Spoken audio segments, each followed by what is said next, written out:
Olá, tudo bem com você? Vamos recapitular mais uma lição da Escola Sabatina, a lição de número 6, Que nação há tão grande? Estamos estudando aqui a lição de Deuteronômio, a verdade presente em Deuteronômio. Tem sido temas assim muito importantes, porque nós sabemos que, como diz o apóstolo Paulo, tudo que foi escrito no passado foi escrito para o nosso ensino, para a nossa lição, para que aprendamos lições espirituais e imitemos aquilo que eles fizeram de certo, correto, e claro, deixemos de lado, não façamos aquilo em que eles erraram. Antes de prosseguir aqui no estudo, deixa eu lembrar mais uma vez a você que eu estou na reta final aí para chegar aos 300 mil inscritos em meu canal aqui no YouTube. Faltam só 1000 pessoas e eu louvo a Deus por isso, pela oportunidade que tenho tido por meio do canal de alcançar tantas pessoas, de poder pregar para tantas pessoas, a maioria delas que certamente só conhecerei no céu quando Jesus voltar. E eu quero fazer uma live especial quando chegar aos 300 mil, uma live de gratidão a Deus, de louvor, e nessa live eu quero sortear 2 Bíblias muito especiais. Eu tinha anunciado uma, mas serão 2 na verdade. Uma Bíblia Andrews, capa de luxo, e uma Bíblia da Mulher, da editora Mundo Cristão, também uma Bíblia de luxo, muito bonita, porque afinal de contas a Bíblia é a base aqui do meu trabalho. O trabalho que eu faço aqui nas redes sociais é voluntário, o meu trabalho mesmo é na Casa Publicadora Brasileira como editor, sou editor da revista Vida e Saúde e também editor associado da Lição dos Jovens, a Contexto Bíblico, e vídeos que eu faço aqui no canal, materiais que eu posto todos os dias nas redes sociais, do Reavivados por Sua Palavra. Isso eu faço com o maior carinho, com a maior boa vontade, voluntariamente. Eu quero convidar você, se não se inscreveu ainda no meu canal, faça isso, compartilhe os vídeos, acione o sininho também, para que você possa receber os avisos de novos vídeos, novos conteúdos, tá bem? Vamos lá? Que nação há tão grande? O verso principal da lição dessa semana, aliás, o capítulo, né, que foi estudado, vários versos dele, foi justamente Deuteronômio capítulo 4, muito interessante esse capítulo, e o verso 8 é o principal da lição. E que grande nação há que tenha estatutos e juízos tão justos como toda esta lei que hoje eu lhes proponho? De fato, Deus chama a atenção aqui nesse capítulo a atenção de Israel, para o fato de que eles tinham leis, mandamentos que eram muito bons, justos e que garantiriam uma estabilidade, prosperidade ao povo israelita, ao povo de Deus. Ainda hoje é assim, não é diferente. Guardar a lei de Deus é sinônimo de vida estável, vida saudável, uma vida que realmente glorifica o nome de Deus, e chegaremos já nesse ponto aqui também da lição. Na lição de sábado eu vou ler aqui alguns trechinhos que me chamaram a atenção.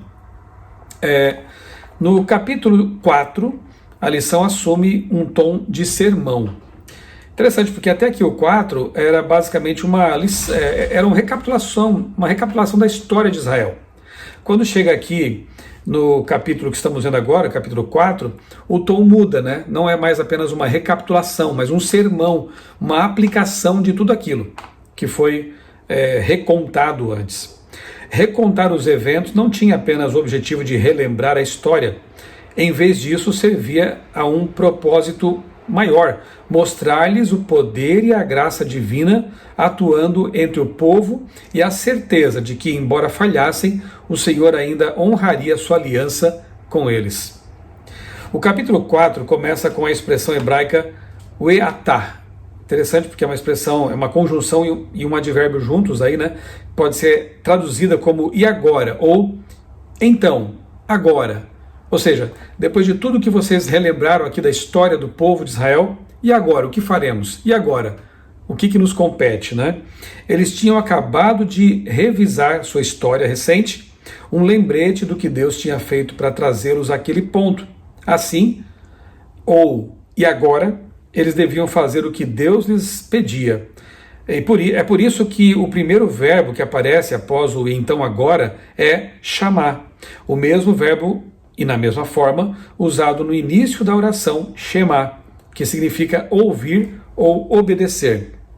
Um verbo que é repetido em todo o livro. Ou seja, Deus recapitulou toda a história, né? Moisés fez isso, inspirado por Deus, recapitulou a história de tudo que Deus tinha feito pelo povo de Israel, E agora no capítulo 4, que tem essa cara de sermão, a pergunta inicial é: e agora?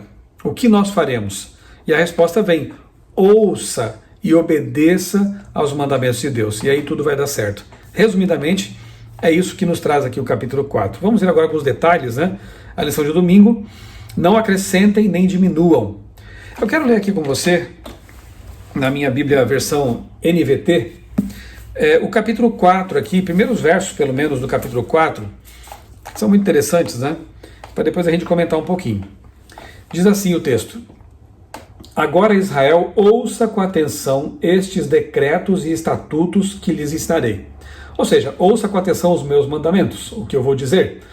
Cumpram-nos para que vocês vivam, entrem na terra que o Senhor, o Deus de seus antepassados, lhes dá e tomem posse dela. Não acrescentem coisa alguma às ordens que eu lhes dou, nem tirem coisa alguma delas. Simplesmente obedeçam aos mandamentos do Senhor, seu Deus, que eu lhes dou. Que orientação oportuna, especialmente para o nosso tempo. Por que eu digo isso? Porque estamos vivendo uma época assim muito paradoxal, muito estranha, né, em que as pessoas querem servir a Deus ao mesmo tempo que não querem aceitar verdades que Deus revelou por meio dos profetas, na sua palavra. Eu já vi até assim pensamentos, ideias de pessoas dizendo assim: eu aceito Jesus, mas a Bíblia nem tanto. Eu amo Jesus, eu creio nele, mas eu entendo que a Bíblia é a palavra de seres humanos, são conceitos humanos, é um livro condicionado historicamente, culturalmente. Como que você pode dizer que crê em Jesus, que ama Jesus, conhece Jesus, ao mesmo tempo que despreza a palavra de Deus que revela, que fala desse Jesus? Como é possível dizer que conhece a Deus e rejeitar a Bíblia que revela quem é Deus? Se a pessoa rejeita a Bíblia, ou rejeita partes da Bíblia que não lhe convém, que não estão de acordo com o seu paladar espiritual, que Deus é esse que ela está servindo? Será que é o Deus verdadeiro? Uma vez que Deus se revela na Bíblia, se eu rejeito a Bíblia, eu posso estar adorando qualquer Deus. Zeus, Odin, Baal. E Israel incorreu nesse erro, né? Nós vamos ver aqui na lição também, né?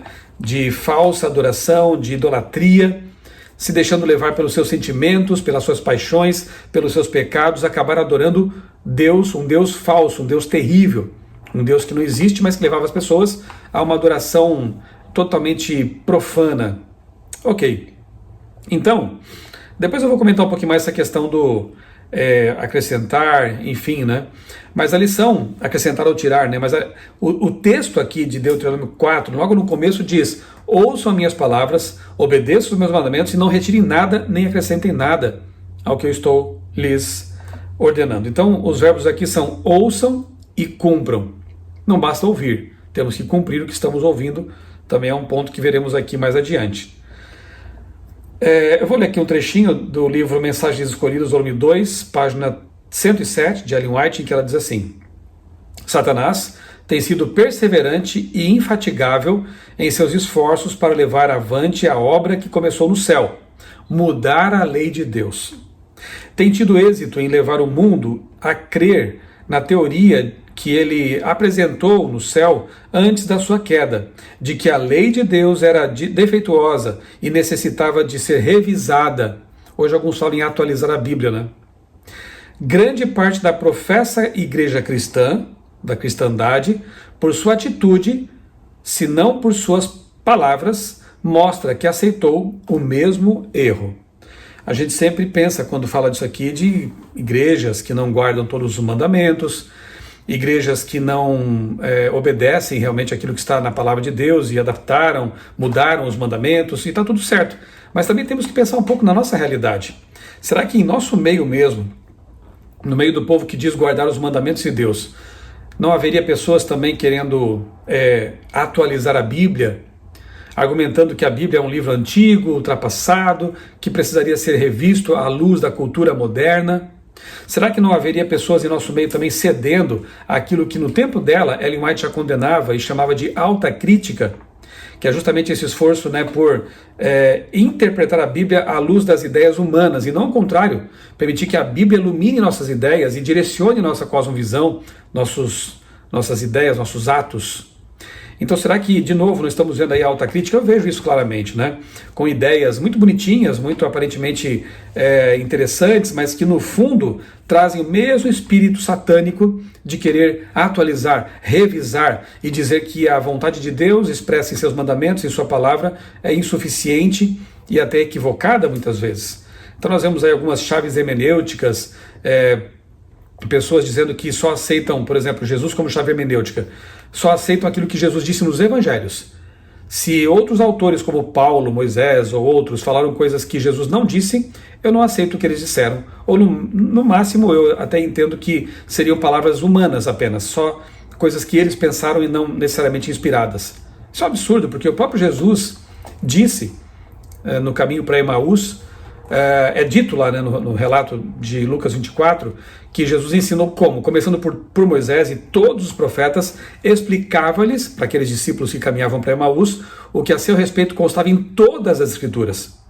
Portanto, o Jesus, dessa chave que alguns usam convenientemente, ele entendia, e obviamente que ele entendia assim, porque afinal de contas ele é Deus, que toda a Escritura é inspirada por Deus, do Gênesis ao Apocalipse. Paulo também escreveu que toda a Escritura é divinamente inspirada e útil. Então, o que esses subterfúgios hermenêuticos querem fazer, na verdade, é cortar da Bíblia aquelas partes que não interessam, que não convêm, geralmente porque essas partes condenam pecados que para essas pessoas são acariciados, são de estimação, né? Vou dar um exemplo aqui pontual, né? Tem trazido até alguma confusão aí quando alguns explicam esse assunto, né? Ezequiel 16, verso 49. Você pode depois conferir em sua Bíblia. Ezequiel 16, 49 fala dos pecados que foram cometidos em Sodoma, e que levaram à destruição da cidade juntamente com Gomorra. Ali estão mencionados, por exemplo, a falta de hospitalidade, a falta de atenção para com os menos favorecidos, desprezo para com os pobres, violência, enfim, uma lista de pecados ali horríveis. Só que muitas pessoas, quando vão falar desse assunto, omitem, e talvez até intencionalmente, o verso 50. Porque o verso 50 menciona mais um pecado também e coloca mais um na lista ali. Não está dizendo que é maior ou menor que os outros, é um pecado além daqueles que estão no verso 49. No verso 50 é mencionada a abominação. E a abominação ali no hebraico, a palavra é toevá. Quando você vai perceber, estudar as ocorrências dessa palavra em outras passagens, você se depara, por exemplo, com Levítico capítulo 18. E ali nós encontramos várias práticas sexuais que a Bíblia não aprova e são chamadas de toevá, abominação. Portanto, omitir o verso 50 é desconsiderar o fato de que, além dos pecados sociais, dos pecados de violência e outros mais, também havia pecados de ordem sexual ali no meio do povo de Sodoma. E Deus destruiu a cidade por causa dessas coisas.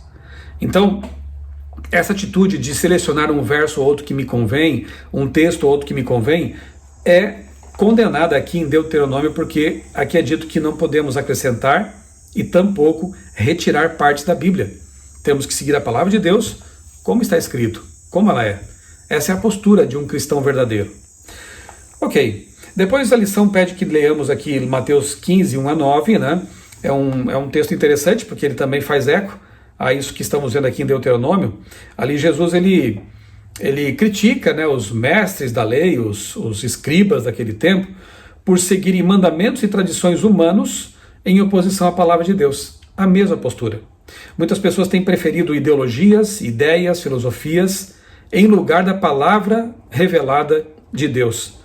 Uma postura que ele coloca aqui sobre os escribas, fariseus e líderes judaicos, mas que muitas vezes também tem sido praticada também por líderes de hoje, mas por outros também. No espectro, tanto à esquerda quanto à direita, esse pecado aqui, esse erro é cometido. Aos tradicionalistas que colocam dogmas, ideias, tradições humanas que vão contra a palavra de Deus acima da Bíblia. E há os chamados liberais teológicos ou subversivos ou qualquer coisa assim, que colocam ideologias, conceitos, filosofias também acima da Bíblia. Dos dois lados do espectro encontramos esse erro.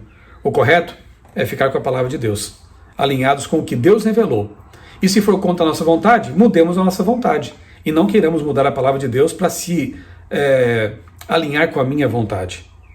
Quando os hebreus finalmente entraram na Terra Prometida, com frequência ignoraram, por exemplo, as advertências diretas sobre idolatria. Como resultado, seguiram muitas práticas pagãs, algumas vezes até com parte de sua suposta adoração a Yahvé. Total distorção, né? Como hoje também temos visto. Pessoas que acham que podem adorar a Deus enquanto praticam pecados que são condenados pela palavra desse Deus. No entanto, na época de Jesus, haviam acrescentado todos os tipos de tradições humanas que, como o próprio Senhor disse, invalidavam a palavra de Deus. Seja como for, acrescentando ou retirando, a lei foi alterada e a nação sofreu as consequências. Um exemplo de degradação total no pecado é encontrado no episódio de Baal Peor. Nós vemos isso na lição de segunda-feira, recordamos isso, né? E eu quero ler também com você aqui um outro texto, não todo, mas pelo menos alguns versos, que está lá em Números. Números capítulo 25, como eu disse, né, Deuteronômio 4, ele relembra eventos aí já ocorridos, e aqui em Números a gente encontra então a narração desse evento com mais detalhamento, né? Números 25, vou ler aqui os versos 1 até 3. Enquanto estava acampado em Sitim, os homens de Israel começaram a manter relações sexuais com mulheres moabitas da região. Essas mulheres os convidaram para os sacrifícios a seus deuses, e o povo participou da festa e adorou aos deuses de Moabe. Assim, os israelitas prestaram culto a Baal em Peor, e a ira do Senhor se acendeu contra o povo. Até coisas mais bárbaras foram feitas aqui, né, mais absurdas, como por exemplo, quando o povo estava ali chorando, aqueles que ainda tinham se arrependido, né, estavam chorando pelo que o mal realizado, um líder de uma das tribos leva uma mídia moabita, né, para sua tenda, e ali mantém relações sexuais com ela. Na frente do povo, né? Passou na frente do povo, de Moisés, daqueles que estavam chorando por causa do pecado. Ele vai lá e comete esse pecado ainda pior, né? Zinri com a Cosbe. E depois ali o neto, né, de Arão é que acabou executando o juízo de Deus contra aqueles dois que estavam pecando no meio do acampamento, perto do santuário. A lição de sexta-feira, eu vou ler aqui um trecho dela. Aqui Ellen White ela comenta esse ocorrido ali em Peor, e veja só assim, a gradação do pecado, como esse problema vai se aprofundando quando não é resolvido pelo arrependimento e confissão desse pecado. Ela diz assim no livro Patriarcas e Profetas, página 454. Aventuraram-se a ir ao terreno proibido e foram enredados na cilada de Satanás. Iludidos pela música e pela dança, seduzidos pela beleza das moças pagãs, romperam sua fidelidade para com Jeová. Unindo-se a elas na folia, na orgia, na festa, e condescendência com o vinho, embotou seus sentidos e derrubou as barreiras do domínio próprio. A paixão teve pleno domínio. A razão, então, já não funcionava mais aqui, né? E uma vez contaminada a consciência pela depravação, foram persuadidos a curvar-se aos ídolos. Ofereceram sacrifícios sobre os altares pagãos e participaram dos mais degradantes ritos. Eu anotei aqui algumas coisas que levaram aqueles israelitas à degradação total, ao ponto de chegar à idolatria. A música. O papel da música em nos aproximar de Deus ou nos afastar dele. A música pode se tornar uma armadilha. Pode ser uma bênção, mas também pode ser uma armadilha.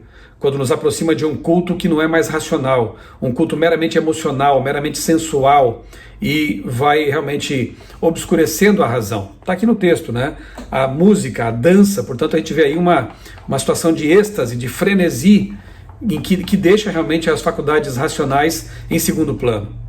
Vemos aqui também a lascívia, o envolvimento com aquelas moças pagãs, o sexo fora do contexto que Deus estabeleceu, que é do casamento heteromonogâmico. Então a lascívia, essa sexualidade desenfreada, Hoje em dia nós temos aí pornografia, adultério, fornicação, práticas sexuais desaprovadas pela Bíblia, enfim, há um pacote, infelizmente, aí de desvios daquilo que Deus estabeleceu em sua palavra. Então, música, êxtase, frenesi, dança, lascívia, a intemperança, que fala do vinho, né?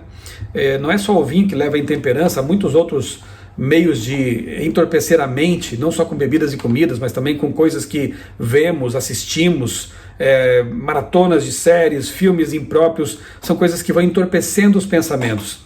Então a intemperança ajudou, se somou aqui a esse pacote de coisas ruins, e o fim da história aqui foi o quê?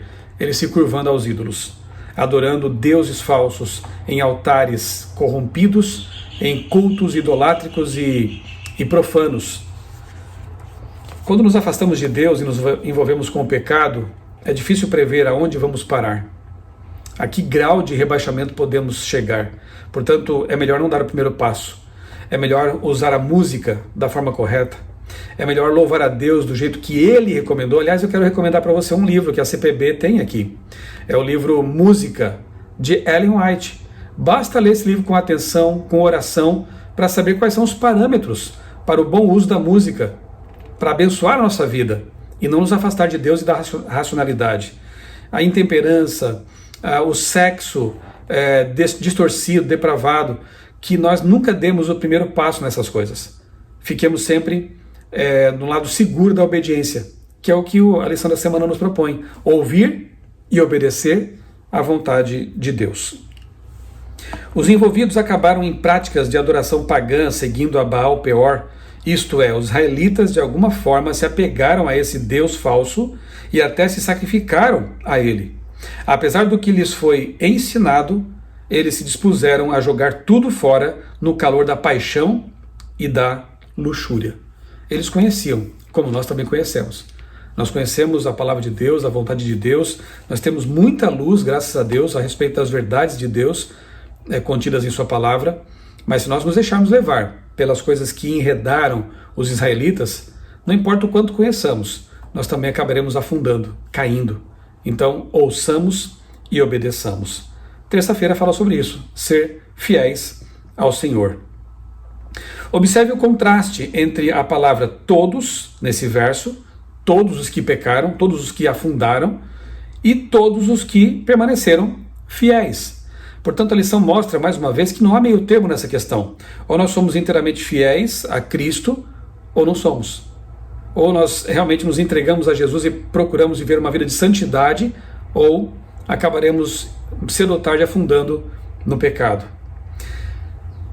Judas 24, 1 Coríntios 10, 13, são textos também que a lição de terça-feira nos traz aqui para reflexão. Judas 24 nos lembra que Deus é capaz de nos guardar de cair, nos guardar de tentações, e 1 Coríntios 10, 13 também fala sobre isso, né? Que Deus nunca permite que haja tentações maiores do que aquilo que possamos suportar com a ajuda dele.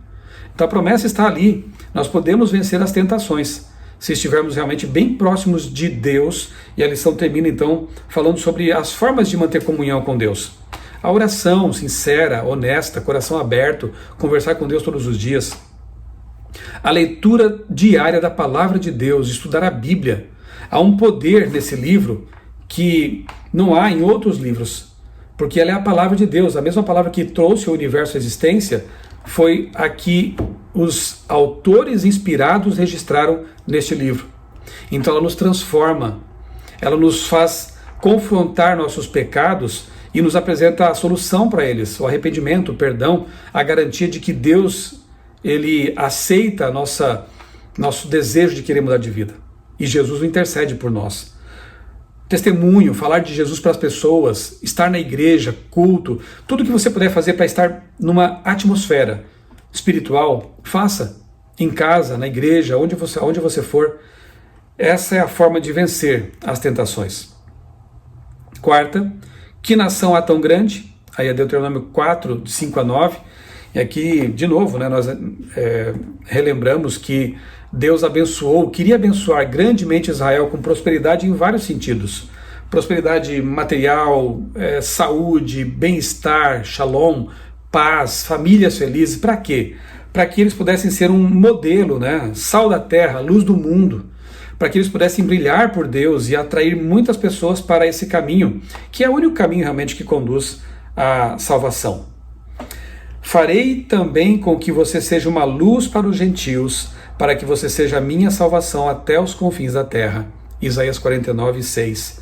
Era isso que Deus queria para Israel, que ele levasse, se fosse portador de verdade e salvação para as nações. O plano de Deus mudou? Não. Ele continua querendo que o Israel espiritual, que somos nós hoje, a igreja, que é você, que sou eu, sejamos esses portadores de verdades e de salvação. Levemos Jesus às pessoas para que elas possam ter o privilégio de conhecer o que nós conhecemos pela palavra de Deus. Não guarde isso com você apenas. E quinta-feira, sabedoria e entendimento. A lição nos faz lembrar de que sábio não é aquele que sabe, é aquele que pratica o que sabe.